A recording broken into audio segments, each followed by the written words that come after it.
Panama case میں نااہلی کے بعد نیب لاہور کی حراست میں سابق وزیر اعظم نواز شریف کی طبیعت 21 اکتوبر 2019 کو خراب ہوئی اور ان کے پلیٹلیٹس میں اچانک غیر معمولی کمی واقع ہوئی، جس پر انہیں اسپتال منتقل کیا، جہاں پر ان کے پلیٹلیٹس خطرناک حد تک گر کر 2000 تک رہ گئے تھے۔ 25 اکتوبر کو چودھری شوگر ملز کیس میں طبی بنیاد پر نواز شریف کی ضمانت منظور ہوئی اور 26 اکتوبر کو العزیزیہ ریفرنس میں انسانی بنیادوں پر نواز شریف کی عبوری ضمانت منظور ہوئی۔ 26 اکتوبر کو ہی نواز شریف کو ہلکا ہارٹ اٹیک ہوا، جس کی سابق وزیر صحت پنجاب ڈاکٹر یاسمین راشد نے تصدیق کی تھی۔ 29 اکتوبر کو العزیزیہ ریفرنس میں طبی بنیادوں پر نواز شریف کی 2 ماہ کے لیے سزا معطل کر دی گئی۔ نواز شریف سروسز اسپتال سے ڈسچارج ہوئے، جاتی امراء میں ICU بنا کر منتقل کیا گیا۔ 8 اکتوبر کو شہباز شریف نے وزارت داخلہ کو نواز شریف کا نام ECL سے نکالنے کی درخواست دی۔ 12 نومبر کو وفاقی کابینہ نے نواز شریف کو باہر جانے کی مشروط اجازت دی۔ 14 نومبر کو نون لیگ نے انڈیمنٹی بانڈ کی شرط لاہور ہائی کورٹ میں چیلنج کر دی۔ لاہور ہائی کورٹ نے انڈیمنٹی بانڈ کی شرط ختم کی اور بیان حلفی کی بنیاد پر نواز شریف کو 4 ہفتوں کے لیے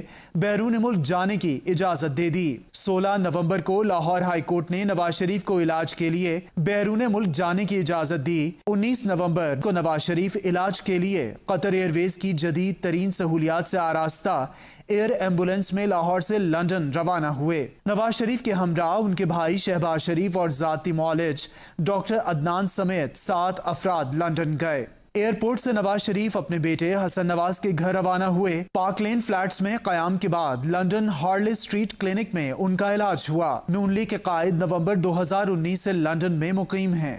نواز شریف گزشتہ سال 23 نومبر کو مریم نواز اور خاندان کے دیگر افراد کے ہمراہ سیر و تفریح کے لیے اٹلی کے شہر میلان گئے، جبکہ رواں سال اپریل میں عمرے کی ادائیگی کے لیے سعودی عرب گئے۔ پارلیمنٹ سے Supreme Court practice and procedure bill 2023 pass ہونے کے بعد نواز شریف کی نااہلی ختم ہونے اور وطن واپسی کی ممکنہ راہ ہموار ہو گئی۔ لیگل ٹیم نے نواز شریف کو وطن واپسی کا عندیہ دے دیا ہے اور ذرائع کا کہنا ہے کہ جولائی میں نواز شریف کے پاکستان واپس آنے کا امکان ہے۔